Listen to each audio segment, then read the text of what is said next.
Olá, bem-vindos ao canal Boa Semente. Eu sou o pastor Júlio César, pastor da Igreja Assembleia de Deus em Bangu, Ministério de Madureira, pastor presidente, pastor Sóstenes Silva e pastora Maria Cláudia, para quem deixamos a paz de Cristo. Está começando mais um EBD.com. Aqui nesse canal a gente comenta as revistas da Editora Betel Dominical e colocamos videoaulas, pregações, exposições, estudo bíblico, formação de professores de EBD. Bom, tudo que você precisa para poder dar uma aula abençoada. Se você gosta desse tipo de conteúdo, então não se esquece. Se inscreva no canal, deixa o like, dá o glória, comenta, porque é muito importante. Leio todos os comentários, inclusive hoje eu vou falar aqui. Semana passada eu falei do pessoal do Amapá, Macapá, que é uma cidade que é a única cidade do Brasil cortada pela linha do Equador, irmão. Pensa que coisa interessante. Fiquei muito curioso lá e conhecer esses irmãos. Eles sempre falam com a gente. E os irmãos, que mandou o comentário hoje, pediu para dar um alô,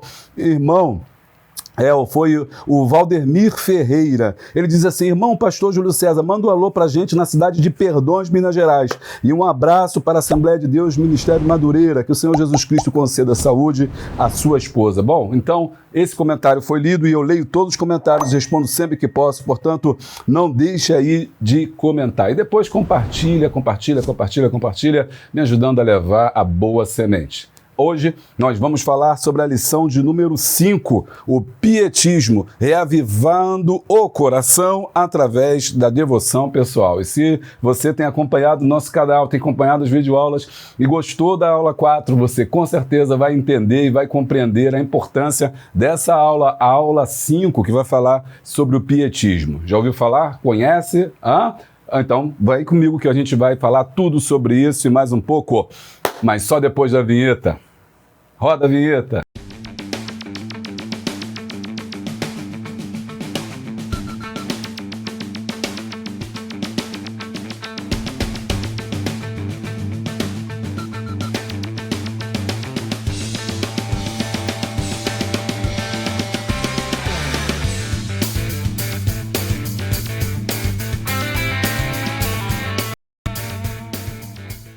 Bom, e nós já voltamos aqui no canal Boa Semente. Eu quero falar com você que quer ajudar o canal Boa Semente, não sabe como? Seja membro do canal Boa Semente, porque se você for membro, você vai ter vídeos exclusivos, tantos vídeos aqui, tanto conteúdo legal e bacana, aprofundado, conteúdo cristão de qualidade. Não dá tempo nem de colocar nos nossos vídeos, que são agora de cerca de 1h e 30.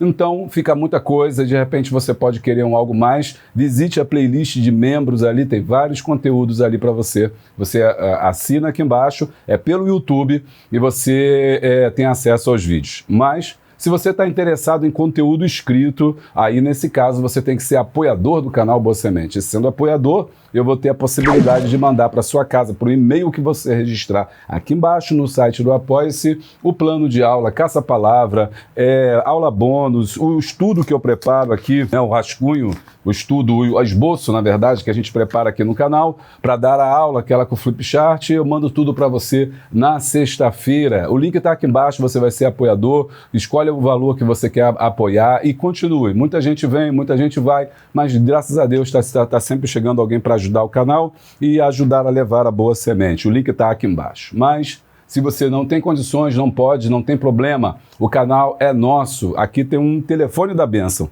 96517-2154, você fala ali com a equipe Boa Semente, ali você tem a possibilidade de me convidar para tomar um açaí, um guaraná, um guaracamp aí, tomar aí um lanche aí com vocês, dar glória na sua igreja, fazer um curso, e você conhece nossos cursos de professores, cursos de superintendente, uma série de coisas, e tem um grupo de Zap, e ali no grupo de Zap, na nossa comunidade, você recebe também o conteúdo que é feito pela equipe Boa Semente, plano de aula, questionário e slide também. Quando alguém da equipe prepara, você vai encontrar aí pessoas, são professores do Brasil inteiro, que nos ajudam toda semana, 96517-2154. Se eu fosse você, entrava no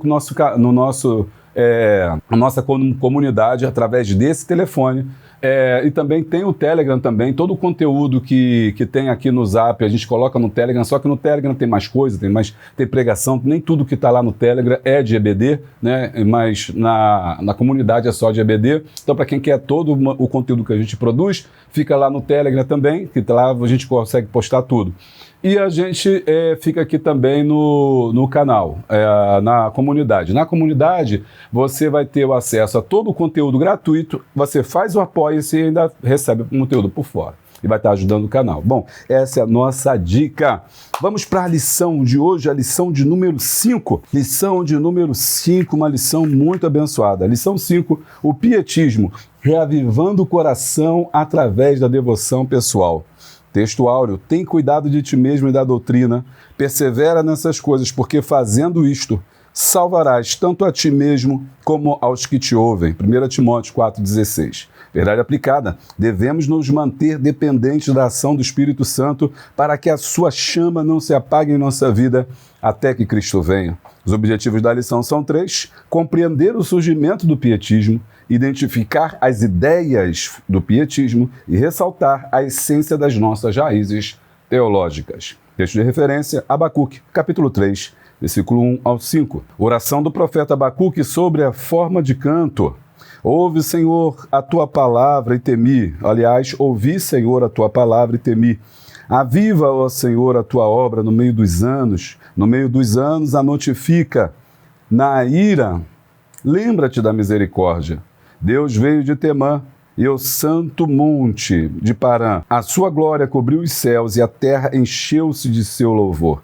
E o seu resplendor era como a luz, raios brilhantes saíam da sua mão, e ali estava o esconderijo da sua força. Adiante dele ia a peste e raios de fogo sob os seus pés. Os hinos de hoje são 1, 5 e 15.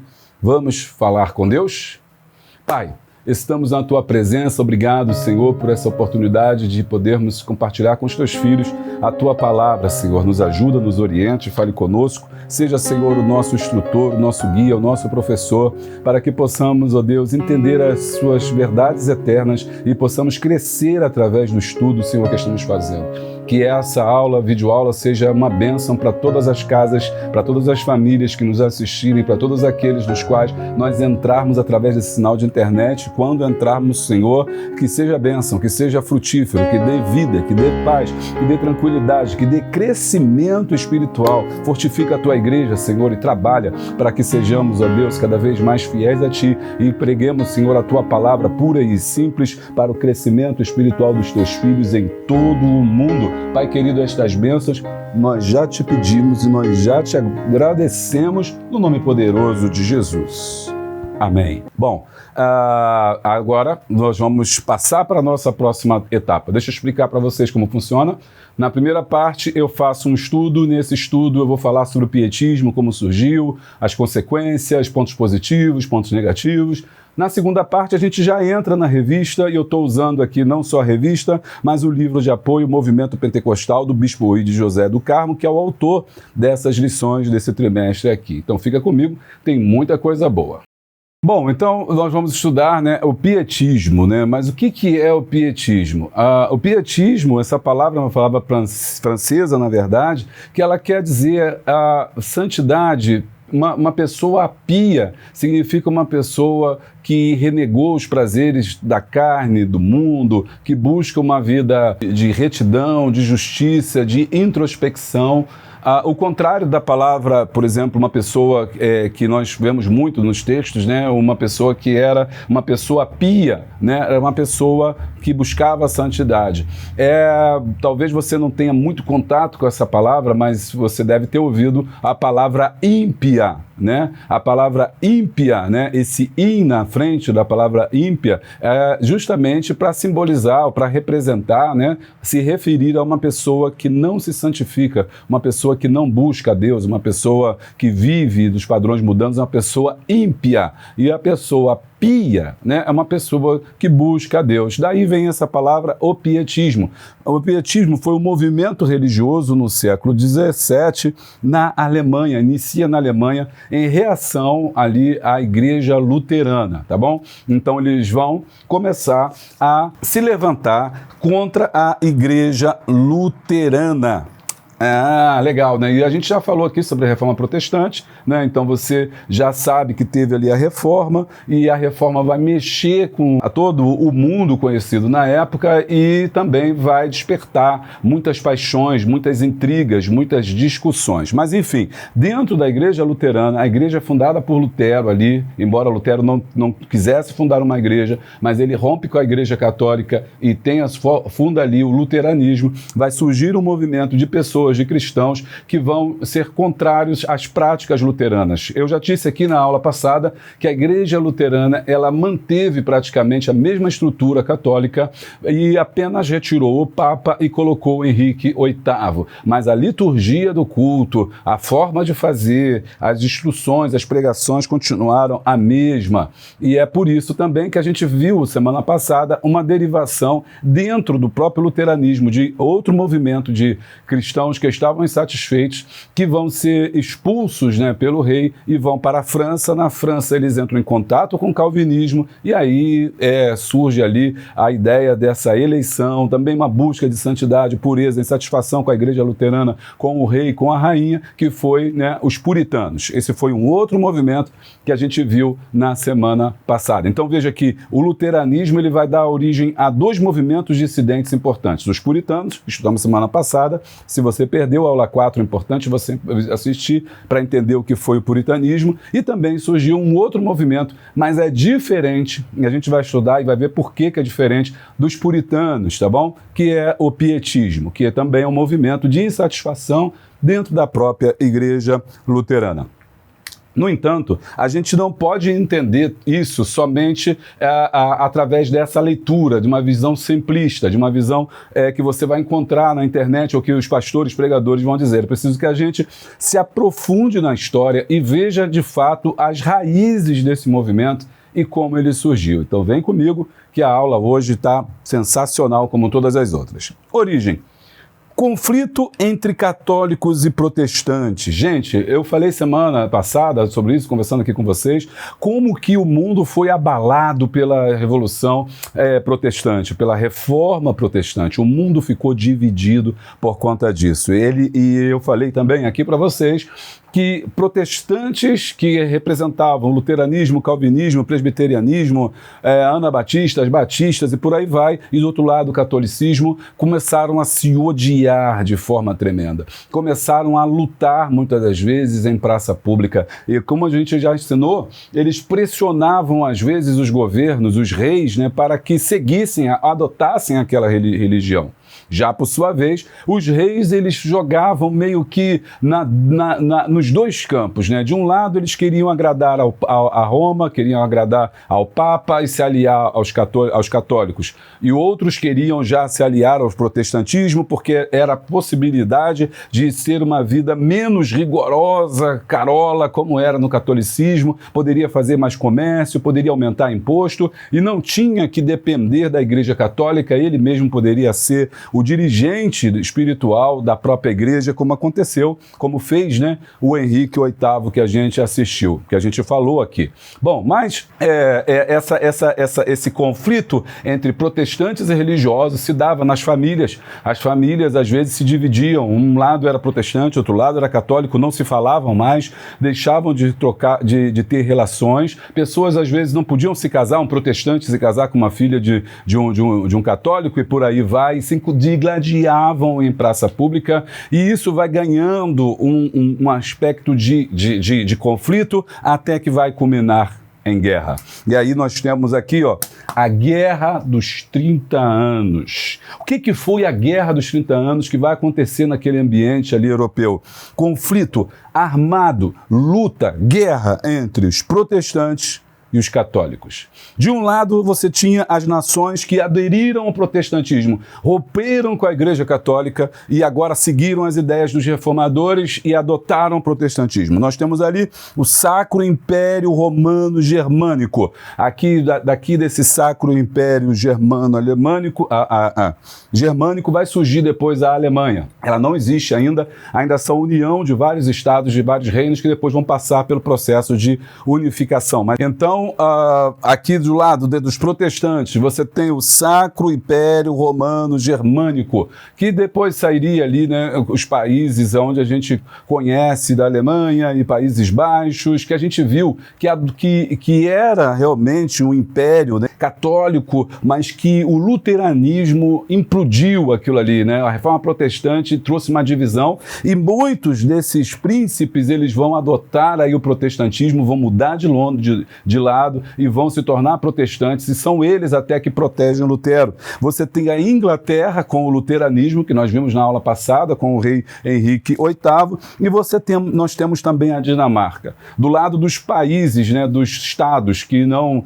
adotaram o catolicismo, não é termo falar países, mas estados, né, estados nacionais, que eram governados ali por príncipes, por reis ou por rainhas, que são monarquias. Você tinha o lado católico, e aí você tinha a Espanha, né, que se mantém ainda católica, extremamente católica. Você tem a Áustria e você tem os estados italianos, ou seja, que são os estados italianos? São Roma, Nápoles, são aqueles estados que mais tarde serão a Itália. Então eles se mantêm ali, o Vaticano, onde vai ter o Vaticano, enfim, eles vão se manter como católicos. Então temos um conflito, esse conflito dura 30 anos e esse conflito é motivado por esse combate. Do lado dos protestantes, os príncipes querem romper com esse estado germânico, romano-germânico, queriam sua própria independência, queriam fazer comércio. Do lado do católico, ele é uma reação contra o luteranismo, contra as heresias, né, que estavam surgindo através da reforma. E isso vai fazer com que esses exércitos vão se montar exércitos, tanto de um lado quanto do outro,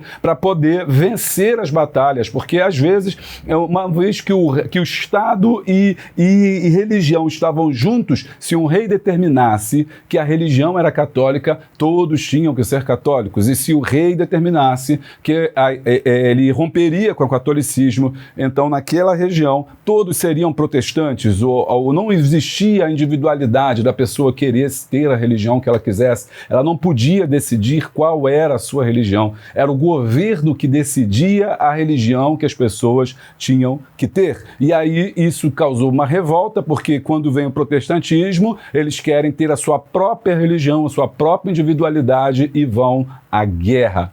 Mas existiam interesses políticos por trás disso. Embora o povo tivesse realmente o coração ali, né, de querer servir a Deus, cada um na sua fé, católicos achando que estavam certos, que estavam corretos por causa da tradição, por causa de Pedro, por causa do Papa, enfim, e do outro lado os protestantes querendo mudança, querendo renovação, querendo modernidade, reformar a estrutura arcaica, né? Lá em cima, os dirigentes, os governadores, os reis, né, os monarcas, eles tinham os seus interesses, e os seus interesses não eram necessariamente cristãos. Os seus interesses eram manter o poder, manter o domínio e muitas vezes expandir o seu reino, porque quando eles conquistavam outra nação, eles então ficavam mais ricos e mais poderosos, tá? E aí você vai me perguntar o que isso tem a ver. Bom, qual o motivo do conflito, né? Foi gerado pela reforma protestante. Lembra que a gente estudou sobre as ideias de Lutero, né? Sobre as ideias de John Hus,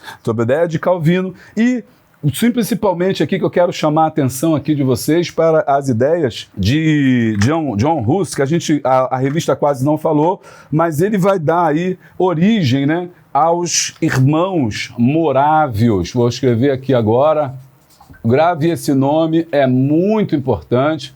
Os morávios são herdeiros da tradição de John Hus, né? Os morávios, eles vão seguir, né? John Hus vai ser morto, ele é um pré-reformador, então ele vai ser morto, vai ser queimado na fogueira, mas as ideias dele vai se espalhar para os irmãos morávios. E ali, naquela região, né, eles vão continuar as ideias da reforma protestante. Então, essas ideias aqui, elas vão se propagar, elas vão se servir como pólvora para colocar fogo na Europa durante 30 anos. Agora, qual foi o resultado, né, desse conflito? De 30 anos, nações lutando e sem uma definição. É uma guerra interessante porque não há vencedores, nenhum daqueles países puderam se declarar vencedores, tamanha foi a mortandade.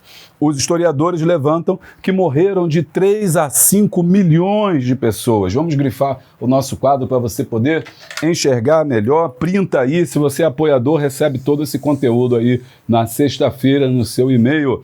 3 a 5 milhões de pessoas morreram. E nessas mortes não foram só soldados. A guerra não tinha, nessa época ainda, não tinha nenhum tipo de tática, nenhum tipo de lei, não existia nenhum tipo de regulamentação. Quando eles chegavam no lugar, eles estupravam as mulheres, matavam as pessoas, civis eram mortos, famílias eram dizimadas, tanto de um lado quanto do outro. Não existe aqui a ideia de que os protestantes foram melhores que os católicos ou católicos melhores do que os protestantes, mas todos foram extremamente violentos. Foi uma carnificina geral, mostrando como é que a religião ela pode ser o combustível para a guerra, o combustível para a luta, o combustível para a morte, e é por isso que muitos historiadores dizem que as pessoas são capazes de fazer qualquer coisa em nome de Deus. As 3 religiões que nós conhecemos, as religiões do livro, o Islã, o cristianismo e o judaísmo, são exemplos disso, de como a gente muitas das vezes pode matar em nome, né, de um suposto Deus. E era isso que aconteceu nessa guerra dos 30 anos, trazendo mais revolta, trazendo mais dor, trazendo mais ressentimento. Essas mortes de homens, de mulheres, de camponeses, que muitas vezes eram obrigados a guerrear, vai trazer fome. A fome vai se alastrar, porque os campos vão ser tomados, vão ser dizimados. Quando eles entravam, tanto o exército quanto o outro, tocava fogo nas plantações, tacando fogo nas plantações, diminuía a alimentação daquela população, trazendo mais fome. Quando não há oferta de alimento, o preço sobe, os preços subindo, os pobres, então, eles sofriam mais ainda, e aí morriam de fome ou iam se transformar em pedintes, aumentando a mortalidade infantil, mortalidade de mulheres, mortalidade de pessoas pobres, camponeses que nada tinham a ver com a guerra, uma vez que ela não fez distinção entre exércitos, tanto católicos como protestantes mataram indiscriminadamente. Essa mortalidade de pessoas, num tempo ainda que não existia uma profilaxia, não existia uma ideia de saúde, de higiene, de limpeza, de água potável, trouxe peste. E a peste, então, vai se unir durante esses 30 anos aí, trazendo vários tipos de doenças que vão ajudar a aumentar o número de mortes. Que drama que a Europa, nesse momento, estava passando. Aquele mundo que nós conhecemos ali, ele estava sofrendo agora enormemente por causa da guerra dos 30 anos, aumentando, então, a mortandade. E aí, quando termina a guerra dos 30 anos, sem chegar a um decreto de vencedor, quando os reis viram que era praticamente impossível ganhar essa guerra, porque avançava num fronte, perdia no outro, ganhava um estado, perdia outro, e por aí ia. E eles viam que não tinha mais recurso, nem financeiro, para manter essa guerra. Eles resolveram, então, lá por cima mesmo, fazer um decreto, e esse decreto ele vai trazer a paz. E nesse decreto que é tão importante, vou buscar, isso é muito importante. Que aí, né, essa lei vai ser a paz de Westfália. Foi um marco fundamental para o direito internacional e para o surgimento da Estado-nação, como a gente conhece hoje. Essa lei que foi criada, esse tratado, na verdade, ou seja, os reis, né, os imperadores sentaram e assinaram esse tratado da paz de Westfália. Ela dizia soberania, cada Estado era soberano sobre o seu próprio país, ou seja, a Espanha não tinha que invadir outro país para impor o catolicismo, e a Dinamarca não tinha que invadir um outro país, os ingleses não tinham que invadir a Espanha para poder implantar ali o protestantismo. Não, os estados são soberanos e eles decidem, né, qual a religião eles vão seguir. Depois, essa lei também dizia da igualdade jurídica entre os estados, ou seja, todos são iguais. A territorialidade, ou seja, fez um acordo para devolver aquelas terras que foram tomadas A não intervenção, ou seja, se existir protestantes num país que estiverem sendo perseguidos, o país católico, outro Estado católico não vai intervir, não vai invadir aquele Estado para impor a sua religião ali, libertar os protestantes e vice-versa. Então não há intervenção mais do Estado, porque o que vai levar à guerra foi justamente a ideia de intervir um no Estado do outro para impor a sua própria religião. Liberdade religiosa, ou seja, a partir de agora cada um pode escolher a religião que quiser. Diplomacia permanente, ou seja, antes de você entrar em conflito, vamos sentar, vamos negociar, vamos conversar, vamos nos educar. E equilíbrio internacional de poderes, ou seja, todos os países são igualmente importantes, mesmo que seja pequeno, a vida é importante. Agora, você pode estar se perguntando, e como que isso me ajuda a entender? Quando a guerra termina, a partir desse tratado, há um cenário de caos e destruição na Europa. As igrejas estão, tanto de um lado, católicas como protestantes, estão dizimadas, população empobrecida e uma desilusão. A guerra gera uma desilusão com a religião. Muitos vão perguntar aonde Deus está. Ou por que Deus permitiu que isso acontecesse? Por que Deus permitiu que 15 milhões de pessoas morressem, tanta fome, tanta miséria, tanta pobreza? Onde está Deus se são nações que se dizem cristãs que estão em conflito? E muitos vão começar, essa geração que sobrevive a esses 30 anos, porque muitos vão morrer nela, mas a geração que sobrevive está desiludida com a igreja, não quer mais saber da igreja, não quer mais saber da religião dos seus pais. E aí a gente faz sempre esse adendo pensando, né, história não é passado, história é presente. História aconteceu, mas ela serve para a gente compreender o que está acontecendo agora, né? Como diz a cultura africana, eu olho para trás, né? Eu olho para trás, eu sei, mas sigo para frente. Eu olho para trás, aprendo com o passado e procuro não cometer os mesmos erros, que é a sankofa. Então, hoje também nós temos, né, uma geração de jovens que estão fora da igreja, desiludidos com a religião. Desiludidos com a igreja dos seus pais. Hoje é muito fácil a gente falar de movimento desigrejado, de isso, daquilo, e não fazer uma meia-culpa, não fazer uma análise de por que nós temos tantos jovens mais fora do que dentro. Aqui, por exemplo, nas igrejas, se você pegar o número de pessoas que estão desligadas da igreja, às vezes é maior do que o número das pessoas que estão na igreja. E você hoje encontra várias pessoas que dizem que estão desiludidas com a religião. Seja ela católica, seja ela protestante, seja ela qual tipo que foi, não é só evangélico. Muitas pessoas têm aderido à ideia da não religião, porque estão desiludidos com a religião, com seus pais, com a religião que não trouxe, na verdade, o que ela prometia. A Europa, a partir desse tempo, ela vai cada vez mais se distanciar, e muito mais depois da Primeira, Segunda Guerra Mundial, mas isso é um assunto lá para frente.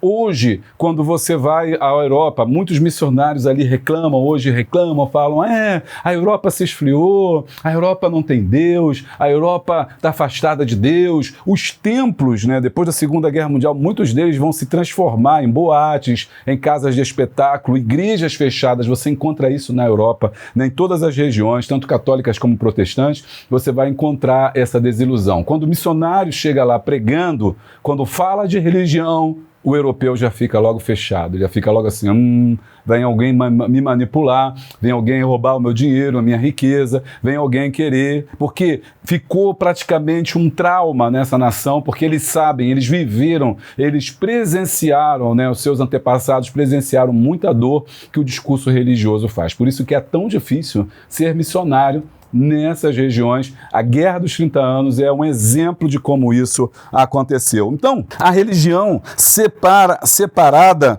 da vida cotidiana. Por que essa desilusão? Porque eles começaram a ver que o que o luteranismo estava falando, que ensinava, o catolicismo, o protestantismo, todos eles, mas o que eles ensinavam não tinha a ver com o que eles precisavam, que eles não tinha a ver com a vida que eles tinham. Por exemplo, o que eles precisavam era de terra, o que eles precisavam era de pão, o que eles precisavam de comida, de família, e a religião não tinha resposta sobre isso, só trazia guerra e dor. A violência em nome de Deus era um dos fatos que mais fez com que essa desilusão ela acontecesse, porque em nome de Deus, né, o homem mata, o homem estupra, o homem faz coisas terríveis e bota na conta de Deus. Foi Deus que fez, foi Deus que mandou, o outro é o demônio, o outro é o diabo, o outro é do mal, a luta do bem contra o mal, eu estou certo, aquele está errado, se eu sou de Deus, o outro é do diabo, se eu estou na luz, o outro é das trevas. Então, tá essa violência que eu cometo, que na época era física mesmo, que chegava a vias de fato, mas que hoje, muitas das vezes, ela é uma agressão simbólica, é uma agressão psicológica, de N motivos, de N fatores que foram potencializados pela internet, que é o evento que nós vemos hoje. Não é de hoje que isso acontece, a história mostra que isso já aconteceu. E contradição dos líderes religiosos. Por que que eles vão... nós vamos falar sobre essa contradição, apontar aí essa contradição. Por que essa contradição? Porque o povo começou a descobrir que muitos países que se diziam protestantes apoiavam países católicos em outro lugar, mandando armamento, mandando dinheiro para que aqueles países, mesmo que sendo católicos, pudessem vencer a guerra, porque eles estavam interessados naquela terra, estavam interessados em aumentar os seus domínios. Então eles perceberam que aquilo que os reis falavam era apenas um discurso, que diziam que estavam lutando no nome de Deus para fazer isso e aquilo, era apenas uma conversa fiada. Ou seja, contradição dos líderes religiosos. Eles falavam uma coisa, mas faziam outra. E até mesmo o luteranismo é assim. Aí, líderes religiosos que se contradiziam, e uma profunda crise de fé. O homem, então, entra nesse down, né? Uma profunda crise de fé. Ele começa a perder a fé no homem, em Deus e na humanidade. E aí, o que vai acontecer? A desilusão com as igrejas abriu espaço para os movimentos de renovação espiritual. Vão surgir homens que vão começar, e são leigos, não são clérigos, não são bispos, não são padres, não são pastores de ambas religiões, mas é do povo. Pessoas leigas, chamados de leigo. Leigo é aquele que não tem uma formação teológica. E eles vão assumir, abrir um espaço, porque muita gente morreu, porque muita gente se desiludiu, porque muita gente saiu. E aí nós temos um movimento de reconstrução, um movimento de retorno às raízes. E é nesse momento que abre espaço para o surgimento desses movimentos para tentar reformar essas instituições. E dentro do luteranismo, então, é que vai surgir o movimento pietista. O pietismo só surge como uma resposta a essa crise. São homens que vão dizer, não, Deus não tem nada a ver com isso, com as nossas guerras, ninguém tem autoridade para matar em nome de Deus, eu não tenho autoridade para poder decidir a sua religião, eu não tenho que me meter na sua religião, mas eu tenho que cuidar da minha vida, e aí isso é reforma protestante, aleluia. Isso tem a ver com o que Lutero falou, é o homem e Deus. Vamos nos preocupar das coisas que importam, vamos cuidar das pessoas, vamos cuidar daquilo que realmente vai nos levar para o céu. E esse movimento é o chamado movimento pietista. E para isso, eles vão se afastar das coisas do mundo, negar as coisas do mundo e buscar uma vida pia, uma vida de santidade. Então, quais são as principais características desse movimento? Bom, nós tivemos vários expoentes, né, desse movimento, que não são pastores, não são pregadores, são homens simples, às vezes, que começam a trabalhar e a falar e a ensinar e a juntar os cacos da Europa. Um dos principais é o Philipp Jacob Spener. Spener foi um grande educador. Que legal, gente, um grande educador. E o que ele vai fazer? Ele vai escrever um livro que é Pia Desideria, tá? Que significa desejos piedosos. Nesse livro, que os historiadores acreditam que seja um livro basilar, o livro seminal, o livro que inicia ali o movimento pietista, ele escreve alguns pontos fundamentais do que ele achava que deveria ser esse pietismo, essa reforma dentro do luteranismo. Primeiro, sacerdócio de todos. Aqui, ó, sacerdócio de todos. Antes, apenas um grupo seleto era sacerdote. Quem era o sacerdote? Na Igreja Católica, o Papa; na Igreja Protestante, o pastor, o bispo, o diácono, aquele que está liderando, é um sacerdote. E a gente sabe que a função do sacerdote é apresentar o povo diante de Deus, né? É trazer o povo diante de Deus, é ofertar pelo povo, é representar o povo na presença de Deus com uma vida de santidade. Então, eles deveriam ser mais santos, daí a cobrança também sobre o clero. Eles deveriam ser mais santos, deveriam ser mais fiéis, porque eles representavam o povo, representavam na presença de Deus, eram sagrados, tinham acesso a Deus. Agora estão dizendo não, a gente vai voltar ao luteranismo, ou a ideia, né, que tinha que ser a ideia da reforma, porque parece que ela se descaminhou para outro lado. Então a gente tem que voltar ao que Lutero tinha falado: todos nós somos sacerdotes. Aleluia! Eu e você, todos somos sacerdotes. Ou seja, aquilo que era apenas obrigação de poucos, de um ou de outro, que era um líder, agora passou a ser de todos. Por isso que o protestantismo, gente, ele traz a responsabilidade, e essa responsabilidade, ela é individual, ela não é mais coletiva. Ou seja, eu e você temos que estar em condições de entrar na presença de Deus e temos a possibilidade de ter acesso a Deus, como diz as Escrituras em Hebreus, dizendo que ele, Jesus Cristo, rasgou o véu e não há mais separação entre o homem e Deus. Aleluia! Então, por causa disso, nós somos sacerdotes, e se nós somos sacerdotes, nós não precisamos necessariamente de um líder religioso que nos represente diante de Deus. Por quê? Porque eu posso chegar diante de Deus. Olha, isso aqui foi a forma que a gente falou semana retrasada, né? Mas você observa que agora, ainda em 1600, a reforma foi em 1500, em 1600,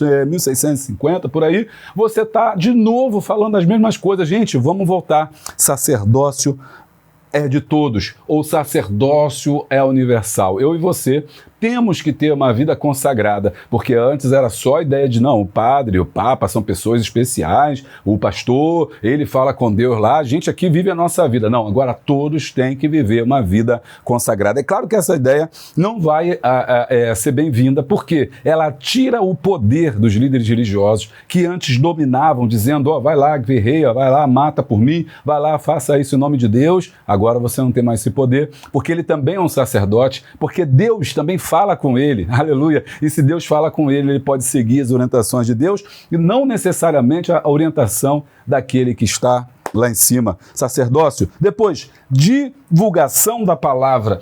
Spener, né, vai dizer, olha, é preciso a gente divulgar a palavra, é preciso a gente falar da palavra, é possível a gente fazer pregações. E aí vem aquela pregação que a gente já estudou, sobre pregação expositiva, que o calvinismo já usava. Eles também vão adotar isso para divulgar essa ideia chamada pietista. Agora, por que eu botei aqui educador, né? Porque ele vai fundar escolas. Vem comigo, isso é muito importante. Como a Inglaterra, esses países estão destruídos por causa da guerra, estão ali, né, empobrecidos, avançados, tem muito órfão, tem muita criança nas ruas, tem muita pessoa que está ali abandonada. E aí o que ele faz?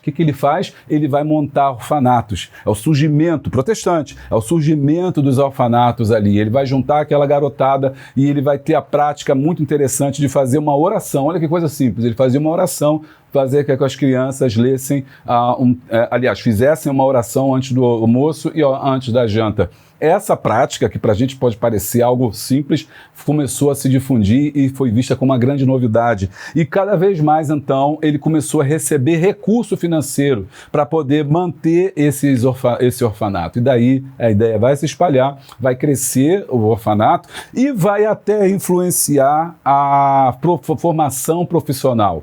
Então, muitos da área da educação estudam, né, Jacob Spener como aquele que é um homem que vai lidar com essa questão da educação profissional, porque mais tarde ele vai criar já escolas, oficinas, onde vai preparar essa garotada, tirá-la da rua e dar a eles um emprego, dar a eles a possibilidade de trabalho. Então, isso vai levantar de novo a esses países protestantes, né, que vão aderir às ideias do Spener, né, do pietismo, e vão buscar de novo crescer. Então, divulgação da palavra, cuidado com o próximo, ou seja, agora eles estão pensando a gente tem que cuidar do outro, a gente tem que cuidar dos pobres, a gente tem que cuidar das viúvas, a gente tem que reconstruir a Europa. E a gente não vai conseguir fazer isso se a gente não cuidar um do outro. E aí começa, sim, a ideia aí de fazer caridade, de fazer ajudas, ligas religiosas beneficentes, né? Que são aquelas que são mulheres que se reúnem para fazer reuniões porque têm condições financeiras e doam para instituições de caridade, cuidar do próximo. Então, tudo isso está no livro que ele vai escrever, que vai ser fundamental, a Pia Desideria. Experiência pessoal com Deus. Aqui é talvez, né, o must a síntese do pensamento pietista. Se você é um sacerdote, tem acesso a Deus, se você prega a palavra e vive a palavra, e até vou botar aqui, não só para pregar a palavra, você não pensar que pregar já pregava, mas era importante que a palavra estivesse conectada com a vida das pessoas.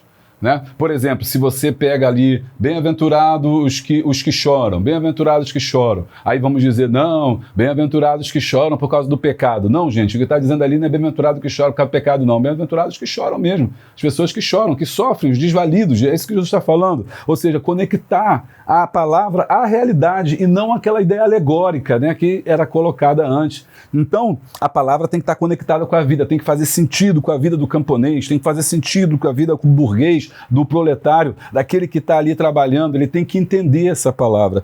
E se ele faz isso, se ele tem cuidado com o próximo, um ajudando o outro, compartilhando, repartindo o pão, ele passa a ter uma experiência pessoal com Deus. Ele pode ter acesso a Deus. E uma vez que ele tem acesso a Deus, ele vai agora o quê? Buscar a santificação pessoal, que é a chave, né, desse entendimento, a ideia da santificação. Porque, como diz, né, sem a qual ninguém verá ao Senhor. A santificação vai ser a marca desse pietismo. Eles vão buscar, sobretudo, essa santidade. Então, você pode orar, você pode falar com Deus, você pode ter a sua própria experiência. Isso é muito interessante, porque antes disso, a experiência ela não era individual, a experiência era coletiva. Então, se um líder religioso dissesse que a experiência com Deus era orar um dia, e a cada mês, se era orar 3 vezes por dia, se era orar 6 horas, meio-dia e 18 horas, todos tinham que fazer a mesma coisa, porque a experiência ela era coletiva. Agora, na experiência individual, eu sinto Deus de uma forma diferente da sua. É a ideia do sentir, do sentimento, que era tão negado que agora ele vai trazer. Não, você sente Deus, você experimenta Deus de uma forma diferenciada e é válida, e isso é importante. Agora, desde que ela leve a uma santificação. Os luteranos acreditavam que o batismo é que gerava a santificação. Então as pessoas se batizavam e depois se santificavam. O que o pietismo vai dizer é que não, é que antes desse batismo, o processo da santificação já começa. E a santificação não é um ato estanque, mas a santificação ela é um processo que começa no momento que a pessoa se converte, prolonga-se através do batismo e da vida cristã. Tá gostando? Deixa o like aí, dá o glória, vem fazer o curso com a gente, curso de professor da Escola Bíblica Dominical, pela Hotmart, aí online, certificado no final, vai ser bênção para a sua vida. É muito bom você estar fazendo para você pegar a experiência, né, e saber mais e não ser enganado, enrolado e ensinar o correto, né? Influências do pietismo. Bom, quais são as principais influências que o pietismo traz para a gente, pessoal? Deixa eu ver aqui. Quais são as principais, né?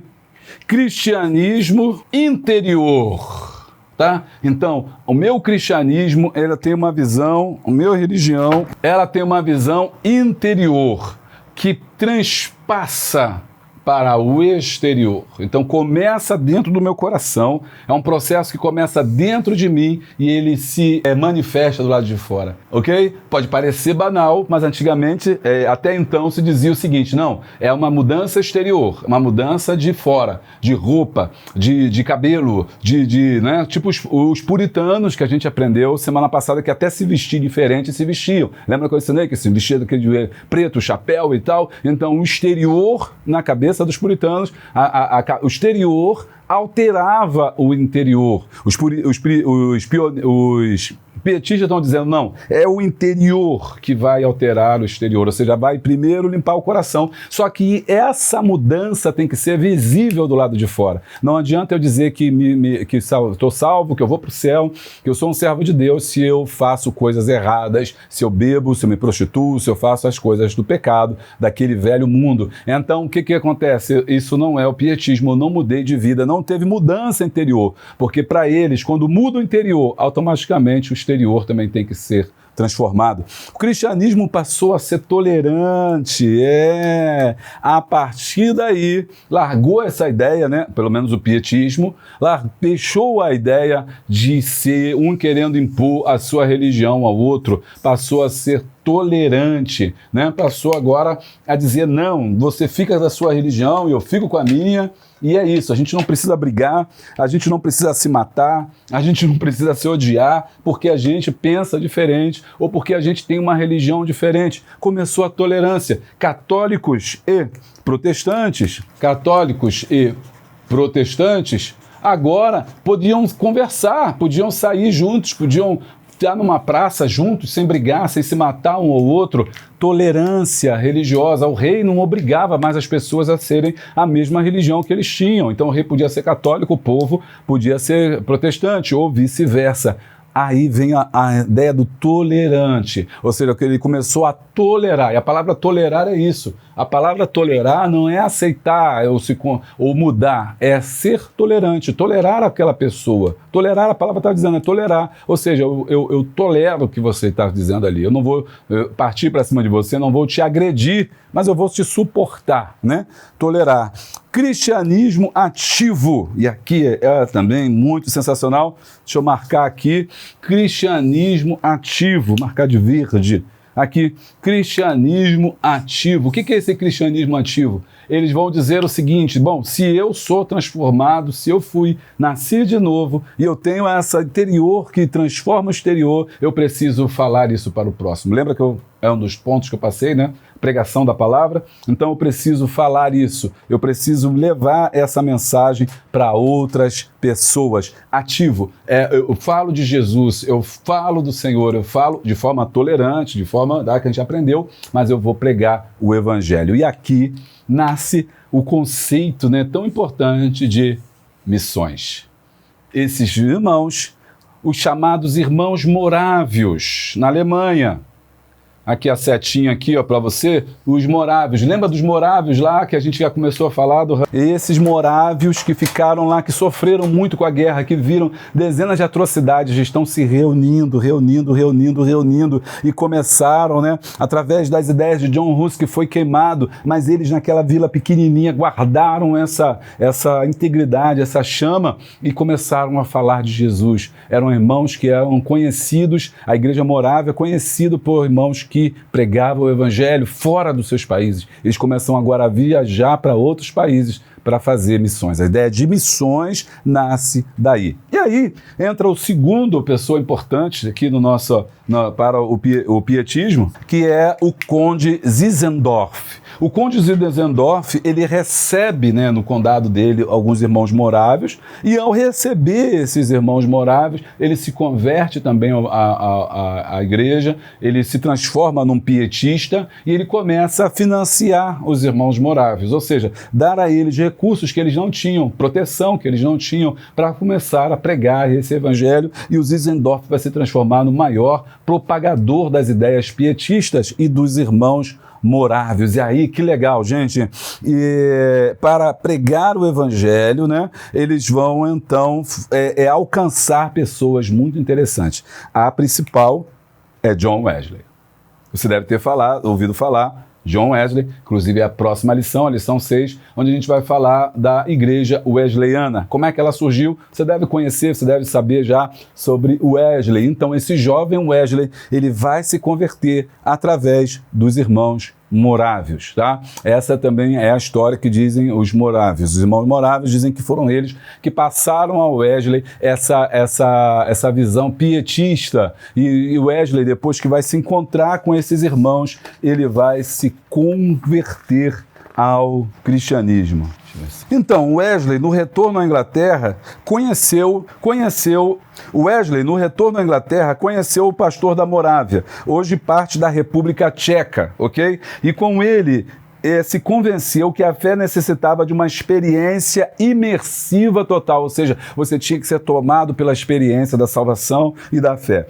E aí diz assim, Moraes, ele conheceu um grupo de morávios que eram pietistas, ou seja, de um movimento de avivamento do luteranismo, ou seja, eles não romperam com a igreja luterana, mas o pietismo ficou dentro do luteranismo, né, como um movimento de santidade, de busca a Deus.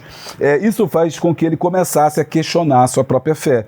E ele diz assim, foi uma experiência que mudaria a sua vida. Então, o pietismo foi um movimento que valorizava as experiências individuais dos crentes. Ou seja, agora era importante você dizer como você sente Deus. Eu sinto Deus dessa forma. Deus para mim é lindo, é maravilhoso. Eu choro na presença de Deus. Não, eu me arrepio. Eu sinto que Deus quer que eu faça isso. Eu sinto que Deus está me impulsionando para fazer aquilo. A experiência fundamental, individual e valorizada. Segundo as próprias anotações de Wesley, esse conceito para ele se concretizaria em um encontro religioso ocorrido em Londres já em 1738, enquanto ouvia a leitura de um texto escrito por Martinho Lutero, e que viveu uma epifania, ou seja, ele foi tomado ali por Deus. Wesley diz assim, senti que meu coração ardia de maneira estranha, anotou ele. Seu entendimento era de que naquele momento Deus havia lhe tirado os pecados e que ele havia encontrado a salvação. O episódio, conhecido como a experiência do coração aquecido, passaria a nortear a vida religiosa de Wesley e daqueles que passaram a seguir o movimento que mais tarde ele criaria, o movimento wesleyano. Agora, é interessantíssimo lembrar que a igreja wesleyana, o movimento de Wesley, ela bebe do pietismo, principalmente na ideia da santificação, que a gente vai ver lá na próxima aula sobre isso. Então, o pietismo, ele é muito importante por ter influenciado o Wesley, mas não só isso. O pietismo também influenciou a igreja brasileira. Não podemos esquecer que essa República Tcheca, a Suécia, esses países que estavam em volta foram impactados pelos irmãos morávios que faziam missões. E de lá, dessa região, saem dois suecos, Daniel Berg e Gunnar Wing, que passam pelos Estados Unidos e de lá eles vêm para o Brasil. E escuta, isso aqui é muito importante, eu quero falar com você sobre essa questão da experiência. Narram os historiadores que a decisão para que eles viessem dos Estados Unidos para o Brasil, são suecos, deixam tudo lá, abandonam tudo no sentido assim das suas vidas, uma ideia de uma vida para Cristo, entregue à mão de Deus, eles deixam aquilo, vão para os Estados Unidos para se aperfeiçoarem, porque eles sabem que tem um avivamento ocorrendo nos Estados Unidos, isso já é uma outra aula, a gente vai falar, isso já no século XX, tem um avivamento nos Estados Unidos, eles vão dizer assim, olha, o avivamento passou pela Europa, agora o avivamento está nos Estados Unidos. Mais tarde a gente vai ver que o avivamento vai chegar no Brasil. Então eles vão para os Estados Unidos, Daniel Berg e Gunnar Wing, para pegar essa chama do avivamento e depois eles vêm para o Brasil, mandados pelos irmãos lá atrás do século XVI, com aquela ideia de missões, de fazer missões. E a hora que eles escolhem para vir, eles pegam um mapa e eles vão lá, sem saber falar o português, sem nada, eles vão, aí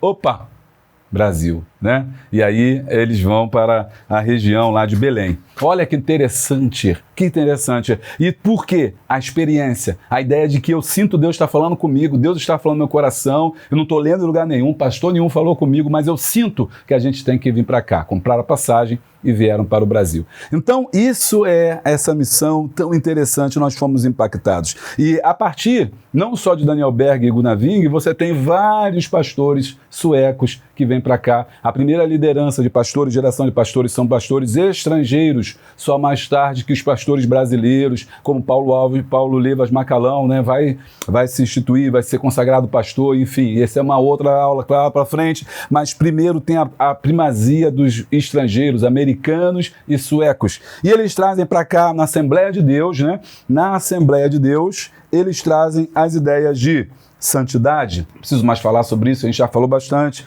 a experiência, né? A ideia dessa experiência individual com Deus, sacerdócio, eu e você temos acesso a Senhor e costumes também, né? Essa ideia de usar chapéu, de usar terno, gravata, saia, cinta-liga não, liga, oh, Jesus, que misericórdia, que onde cinta-liga aqui? A direção até chamar atenção. Não, cinta-liga não, é combinação, que negócio todo, meia, né, aquilo troço todo, tudo isso eles trazem da Europa, num clima frio, vem dos Estados Unidos, implanta num país tropical, chapéu, enfim.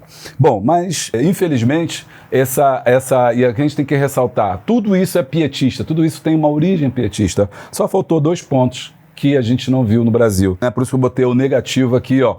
A educação e o social não foram, opa, tá aqui o meu N aqui, ó, não foram, a educação e o social não foram uma preocupação.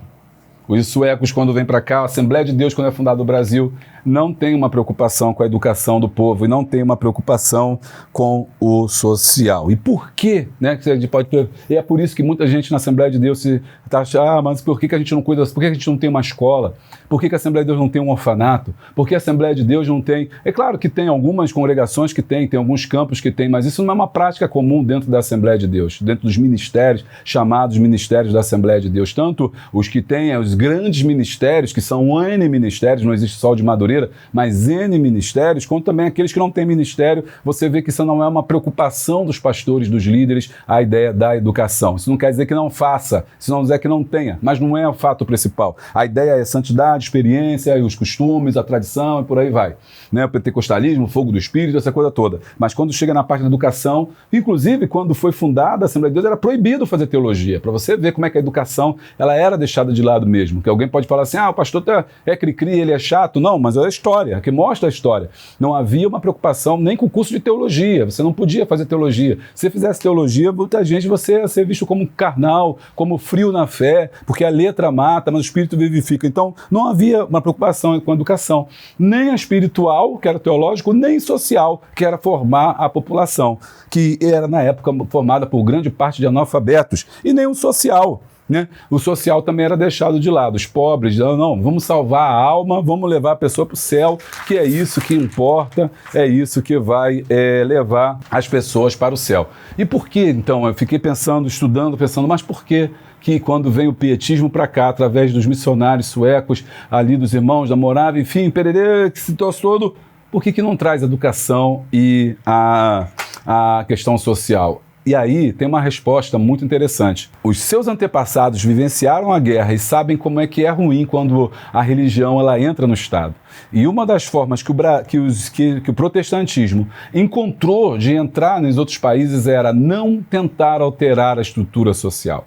Mesmo porque o Brasil era predominantemente católico, cerca de 80% da população é católica, todo mundo se dizia católico, o país era um país católico que abria as portas muito contra a vontade ao protestantismo. Uma das coisas que o protestantismo vai fazer é falar, não, beleza, deixa eu entrar, eu vou pregar a palavra, não vou mexer em nada, não vou falar do social, não vou falar de educação, não vou falar de analfabeto, não vou falar de doença, não, eu só quero cuidar das almas, ganhar almas. E assim que a Assembleia de Deus vem, é assim que o protestantismo no Brasil, não todo, mas ele, praticamente no que nos interessa, eles vêm. E é possível que eles tenham guardado dentro deles essa ideia de que se tocar no social vai dar problema, vamos voltar de novo ao conflito entre católicos e protestantes, que eles não queriam conflito. Aqui já eram perseguidos, já eram mal vistos, então talvez por isso esses pais fundadores aqui do Brasil, eles vão deixar essas questões de lado. E é por isso que hoje ainda quando você fala de pobre, você fala de pessoas desvalidas, de viciados, você fala de pobreza, de miséria,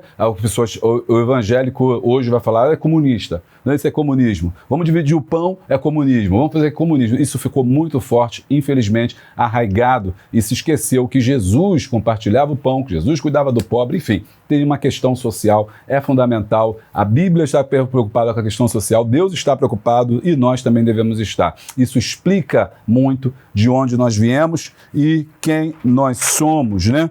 E isso é muito importante para nós. Ufa! Isso não quer... Chegamos agora ao final desse estudo. Isso, para mim, não desqualifica o movimento pietista e acho que ele é fundamental para entender quem nós somos e louvável esse movimento. E porque, mas tem suas falhas? Sim, todos têm suas falhas. Tudo que é feito pelo homem também tem suas falhas, seus pontos positivos, seus pontos negativos. Cabe a nós melhorá-los, né? Buscar o aperfeiçoamento. Agora, vamos para entrar na lição. Ainda tem muita coisa boa, não me abandona não, fica com a gente. A gente volta já já para o tópico de número 1.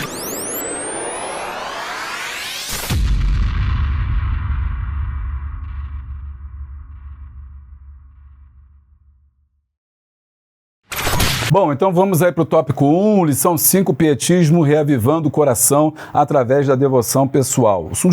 O surgimento do pietismo. A história da igreja foi marcada pelo surgimento de novos movimentos que transformaram as sociedades. Então a gente viu que realmente, né, o pietismo ele vai mover, ele vai mudar, ele vai transformar, ele vai reerguer, né, a Europa destruída pela guerra. Dentre esses movimentos podemos ressaltar o pietismo. E aí ele define que surgiu nos fins do século XVII como uma resposta ao autoritarismo da igreja oficial luterana. Lembrando aqui, então, que essa resposta que o autor traz para a gente é uma resposta interna. Internamente, estavam lutando, querendo fazer uma reforma dentro da igreja luterana, que havia se desviado dos caminhos que era proposto pela reforma protestante. Mas no campo externo, havia essa desilusão com o mundo, desilusão com a igreja, desilusão não só com a igreja luterana, mas com a religião de uma forma geral. 1.1, as ideias da reforma pietista. O enfraquecimento religioso, né, e a frouxidão moral e as permanentes disputas teológicas entre luteranos e calvinistas fez com que surgisse um novo movimento de renovação. Como eu falei, calvinistas, luteranos não se falavam, digladiavam, e a gente falou da guerra de protestantes e católicos, mas a gente não pode esquecer que dentro do próprio protestantismo o povo não se bicava, o povo não se falava, o povo era um contra o outro. Calvinista não se dava com luterano, luterano não se dava com calvinista, e por aí vai, né? Nem com batista, que todos eram separatistas. E tem um passarinho agora ali para ajudar de fundo aí, né? Não sei se vocês estão ouvindo. Legal, deixa o passarinho, sinal que está livre, né? Um novo movimento de renovação que logo ficou conhecido como pietismo. Esse movimento religioso originou-se no luteranismo, que estimava as experiências individuais, ou seja, agora o valor da experiência, né? Para o pietismo, a vida piedosa deveria ser refletida em todas as ações do cristão. Eu falei para vocês, o interior, ele muda o exterior, muda não só a roupa, muda não só o meu jeito de falar, de agir, mas muda também as minhas relações. Eu tenho que ser o melhor pai, eu tenho que ser uma melhor mãe, eu tenho que ser o melhor chefe, eu tenho que ser o melhor funcionário, e por aí vai. O movimento defendia a renovação da piedade com base em um retorno subjetivo e individual ao estudo da Bíblia e à oração. Aqui, surge a devocional, né? A ideia devocional que vem de devoção, que vem de coração. Então, agora, a subjetividade é valorizada. O que é subjetivo? Você vai ler a revista e fala, o que é subjetivo? Estou entendendo nada que está falando aqui, meu Deus. Subjetivo? Bom, subjetivo é algo que é individual, que é algo que é seu, que é percebido somente por você, que só você entende daquela forma. É algo pessoal. Por exemplo, vamos dar um exemplo. Azul. Eu gosto da cor azul. Mas eu não posso dizer para você que a cor azul é mais bonita que a vermelha. Eu até posso falar, eu acho a cor azul mais vermelha, azul mais bonita. O outro vai falar assim, não, eu acho a cor vermelha que é mais bonita. No entanto, isso não quer dizer que eu possa provar isso, porque é uma questão minha, uma questão pessoal. Isso é subjetivo. Não há nenhum ranking de cores mais bonitas, uma comprovação científica para dizer que o azul é mais bonito. Simplesmente eu acho, aquilo que eu penso, aquilo que eu sinto através do meu intelecto, através da minha mente, é subjetivo. É a coisa minha, eu não tenho como explicar. Estou triste. Por que você está triste? Isso é uma questão subjetiva às vezes, né? Está triste, está chateado, está magoado, tem a ver com o sentimento, da forma que eu percebo o mundo. Antes, isso subjetivo não tinha lugar. Ou era ou não era, né? Esse negócio está sentindo, que negócio está sentindo? Não pode estar sentindo, né? Não pode estar sentindo. Se alguém falasse assim, não, eu estou sentindo Deus aqui, você ia para a fogueira, como eu falei anteriormente. Não, eis que eu sinto, estou sentindo, não, Deus está aqui, Deus está aqui. Como que Deus está aqui? Deus está no céu, o seu trono está lá em cima, Ele é santo, nós somos pecadores, né? O homem não pode ter contato com Deus. Que história é essa de sentir? Deus, não pode. Agora pode. Agora você pode dizer, Deus está aqui, eu sinto Deus aqui, eu sei que Ele está no céu, mas eu sinto a sua presença. Essa subjetividade, eu não tenho como te explicar, não tenho como te provar. É minha, é individual. Agora está valendo, agora pode fazer isso. E é isso que eles estão trazendo, né? Tanto é que eu trouxe o símbolo da igreja luterana, o símbolo do luteranismo. Gente, ó, desculpa aqui meu desenho, tá? Não é, foi feito 4 horas da manhã, né? 4 horas da manhã, então já viu, já estava mais para lá do que para cá. Então é o coração, uma cruz e uma flor em volta, é o símbolo do luteranismo, a rosa de Lutero, o símbolo que ficou divulgado, que era justamente que os pietistas vão usar também, que é a ideia do coração, a centralidade de Cristo, a centralidade da cruz no coração do homem, transformando toda a sua vida. Bom, e aí, é interessante também a gente falar que esse devocional, né, ele vai surgir, as pessoas vão começar agora a ter uma vida individual com Deus. 1.2, o resgate da reforma. O movimento pietista buscava promover uma espiritualidade mais profunda e pessoal, enfatizando a importância da experiência individual com Deus. Ele procurava superar divisões hierárquicas dentro da sociedade e da igreja, promovendo uma comunhão universal entre os crentes. Agora eu posso falar com um calvinista, eu posso falar com um presbiteriano, eu posso me casar com uma pessoa católica, o católico pode casar com um protestante. Por que eu já expliquei isso? Porque você já entendeu lá a Guerra dos 30 anos, né? Promovendo uma comunhão universal entre os crentes. Essa abordagem visava unir as pessoas em torno de valores espirituais e éticos, independente de suas origens sociais ou de status, ou seja, até mesmo de ser cristão ou não. Essa individualidade, né? Porque vamos parar para a gente analisar o devocional, né? Devocional é algo íntimo. Não existe esse negócio de uma pregação devocional. Outro dia eu ouvi o pessoal falar assim, não, eu vou trazer aqui uma devocional, uma palavra... Irmão, traz uma palavra devocional, aí lê um texto, que era antigamente a leitura oficial, passou a ser uma leitura devocional, e a pessoa vem e prega. Não pode. Devocional é algo íntimo, é algo pessoal, é algo meu, é algo seu. Eu posso compartilhar a minha devocional, mas devocional é como Deus fala comigo, que pode ser o modo que Deus fala contigo, mas é uma devocional. Então eu vou dizer, não, irmão, isso aqui é a minha devocional, é algo que Deus falou comigo. Eu lendo a Bíblia sozinho em casa, eu tiro para mim isso, eu sinto que Deus está falando isso. Agora eu não posso impor para você aquela palavra, porque ela é devocional. O Spinner vai fazer isso, ele vai fazer grupos de oração. Pessoas fora da igreja luterana, que não estão no templo, que está destruído, que está, né, acabado, os líderes estão todos aí perdidos ou mortos, mas ele está reconstruindo nas casas. Os grupos estão se reunindo, estão estudando a Bíblia, estão orando juntos. Pequenos grupos, pequenos movimentos com a experiência individual no crescimento. Esse é o resgate da ideia da reforma. E aí 1.3, o pai do pietismo, que a gente já viu, Spinner, teólogo luterano alemão, que denunciou os abusos da igreja e a falta de conhecimento bíblico dos crentes em sua obra Pia Desideria. Nela, Spinner propunha um programa abrangente de reforma para a igreja luterana. Eu já li todos aqueles tópicos. Assim iniciou-se o movimento pietista, que defendia o intenso aperfeiçoamento da piedade na essência luterana e predominava em sua teologia a priorização das escrituras em lugar dos credos, a procura da santificação, a defesa da doutrina de que a Bíblia é a única referência de fé e conhecimento religioso aprofundado e a preocupação com o desenvolvimento espiritual. Ou seja, é biblicismo, a busca da palavra, o louvor, tudo isso é muito importante. Você está aí querendo fazer um curso, conhecer mais sobre Pentecostes ou sobre o Espírito Santo, temos o curso para sobre Conhecendo o Espírito Santo. Vem saber com a gente, vem estudar, é pela Hotmart, é em vídeo, vais gostar. Tem certificado no final. Espero você lá. Se você já fez o curso de professores, curso de superintendente, faz do Espírito Santo também, que vai ser bênção.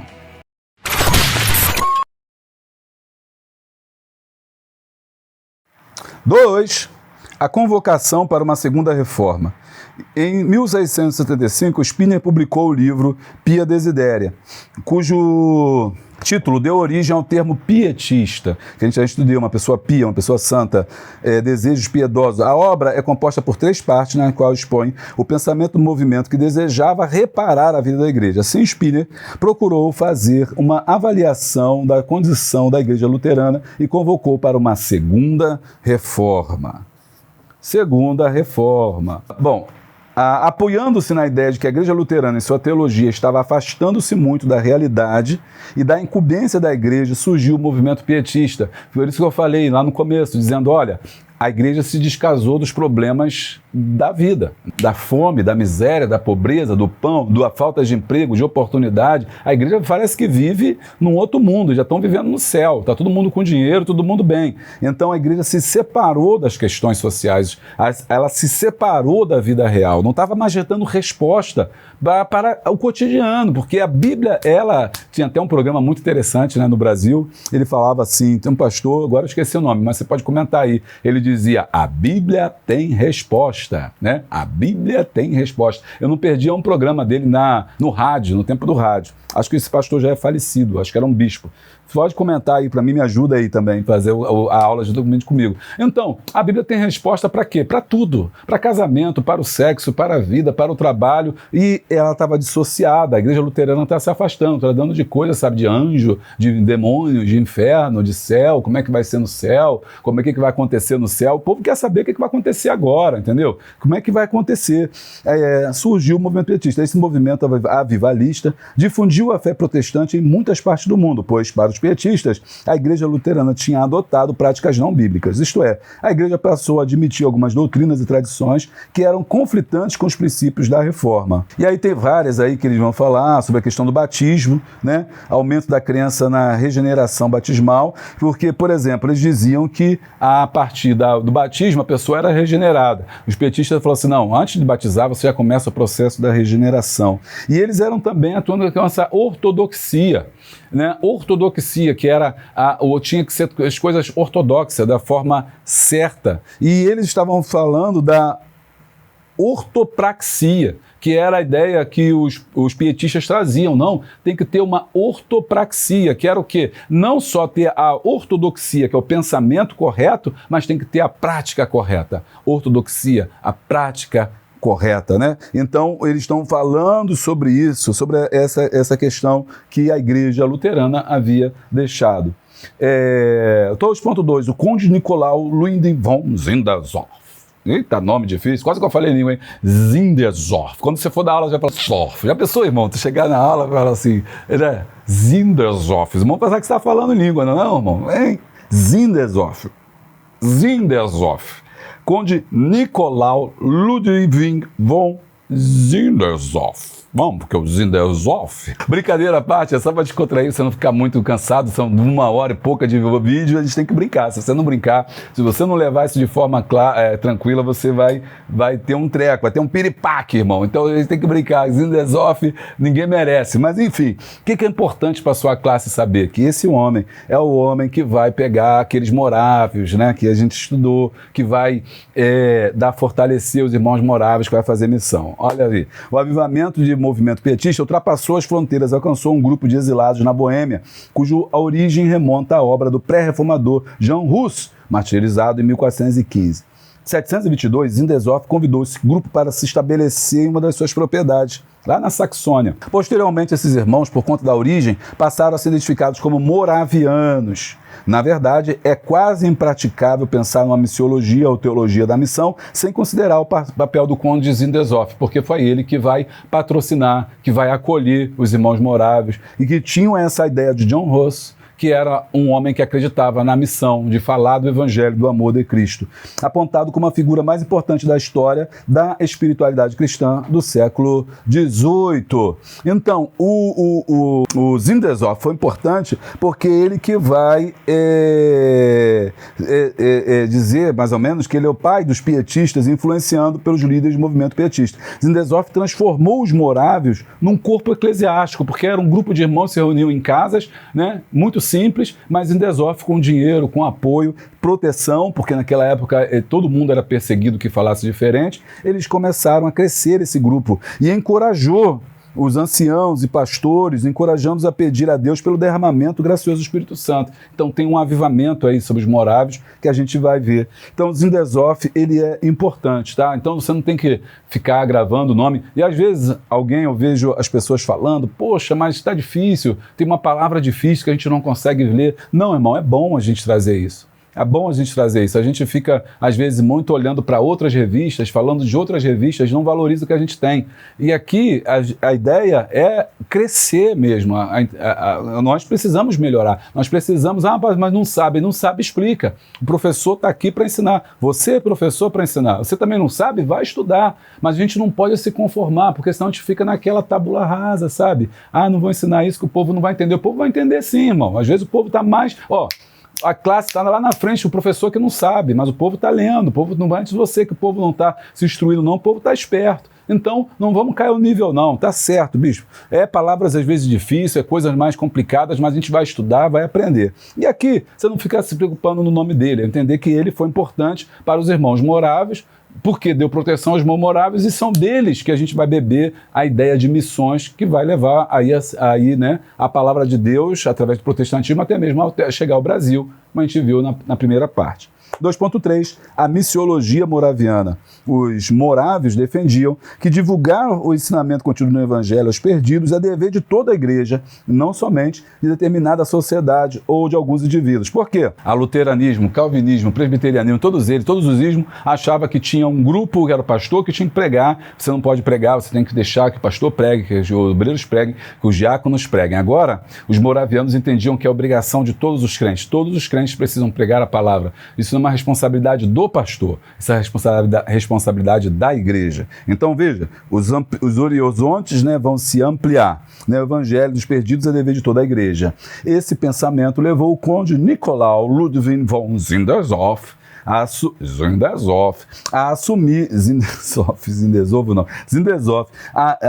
a liderança espiritual dos moráveis e transformar o grupo em um grande centro de preparação e envio de missionários e que acabou influenciando muitos movimentos na Europa e no mundo. John Wesley foi um dos frutos. Por isso que ele cita Zindershoff. Não fosse ele, né, os moráveis não tinham recurso nem dinheiro para poder prosseguir e o Wesley não seria impactado por essa visão, né, e a gente não teria a Igreja Wesleyiana e talvez não teria a Assembleia de Deus, porque os moráveis vêm também na região da Bavária, na região que a gente da Boêmia, né, na República Tcheca, aquela região da Suécia também depois, que né, mais tarde será, né, nós temos missionários suecos que virão para o Brasil, imbuídos da visão dos moravianos. Bom, tem um canal, o canal Telegram aqui, ó, você entra e você vai ter conteúdo, todo o conteúdo que a gente produz também, que não dá tempo de colocar nos grupos, tá? E tem o nosso site, www.juliocesarmedeiros.org, tem conteúdo demais ali para vocês.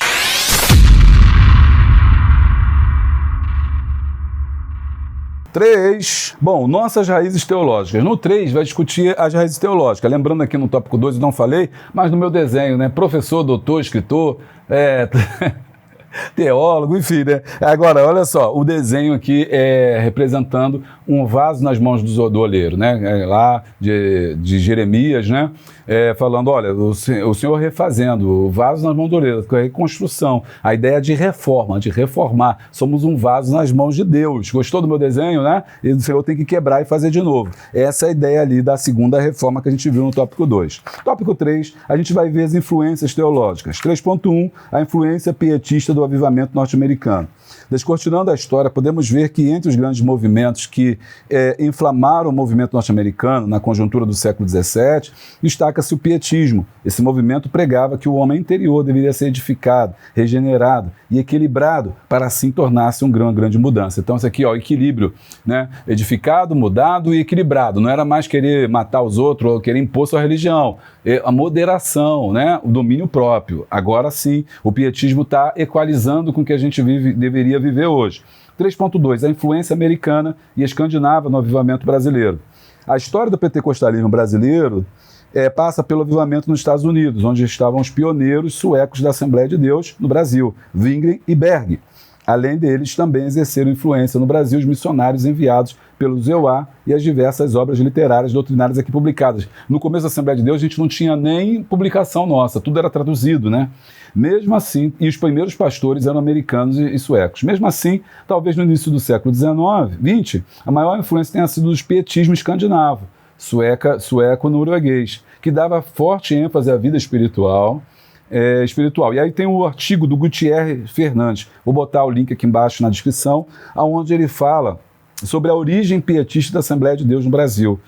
Houve ainda outras heranças escandinavas com uma forte ênfase na observação de costumes, principalmente nas primeiras décadas do século XX, a prática de saudar com a paz do Senhor, a prática da confissão pública de pecados, enfim, né? Até hoje eu faço isso. Quem quer pedir perdão na ceia, hoje você dá a paz do Senhor. Isso é uma prática também dos suecos, né? Isso é muito interessante porque às vezes eu vejo pessoas brigando até por causa disso. Não, tem que dar a paz do Senhor, não, tem que dar a paz de Cristo, não, tem que dar a paz de Deus. Irmão, não tinha nada disso. Isso foi também uma coisa do século XX. Lá no começo não existia isso.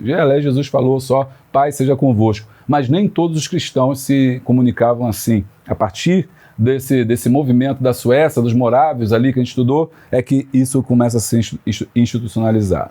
3.3. As marcas pietistas na Assembleia de Deus. A partir do registro de W. Walker, é possível identificar várias características presentes nas raízes da Assembleia de Deus no Brasil. E eu já falei de tudo isso lá no pietismo. A importância do sentimento na experiência, a participação dos leigos na edificação cristã, ou seja, não só os teólogos, mas pessoas que aprendiam a Bíblia podiam já ensinar, a ênfase na atitude ascética com referência ao mundo e o grande interesse pela leitura da Bíblia. A ênfase na transformação espiritual e o forte impulso missionário. Gente, tudo isso aqui é o pietismo, não preciso mais, dizer. E é preciso aproveitar a reflexão sobre este movimento impactante na história da igreja para prosseguir clamando ao Senhor, buscando e ansiando mais do Senhor, do seu amor, da sua graça, como expressou o salmista. Eu quero mais e mais de Cristo, eu quero mais do seu poder, eu quero mais da sua presença, eu quero mais do seu viver. Baseado aí no Salmo 42, 1 e 2. É que eu botei desenho nosso agora, que é a bandeira do Brasil e a Bíblia, a palavra de Deus. Sentimentos leigos, e aí o resumo desse tópico, Sentimentos, a importância do sentimento, de sentir Deus, individualismo, a questão da subjetividade, o papel dos leigos, ascetismo, santidade, separação do mundo, a Bíblia, conversão, eu me converto, mudo de vida e missões. Conclusão, que o estudo desta lição contribua para uma sincera e necessária reflexão sobre a vivência cristã, como somos alertados nas Escrituras, à medida que se aproxima a vinda do Senhor, a frieza e a indiferença tendem a se intensificar, alcançando muitos corações e mentes. Que o Espírito Santo continue a aquecer o coração de cada membro do corpo de Cristo. Não extinguais o Espírito. 1 Tessalonicenses 5:19. Bem, eu vou ficando por aqui. Não se esquece, se inscreva no nosso canal, deixa o like, dá o glória, comenta e compartilha. Clica no sininho para não perder nada. Beijo grande, abraço forte e a paz.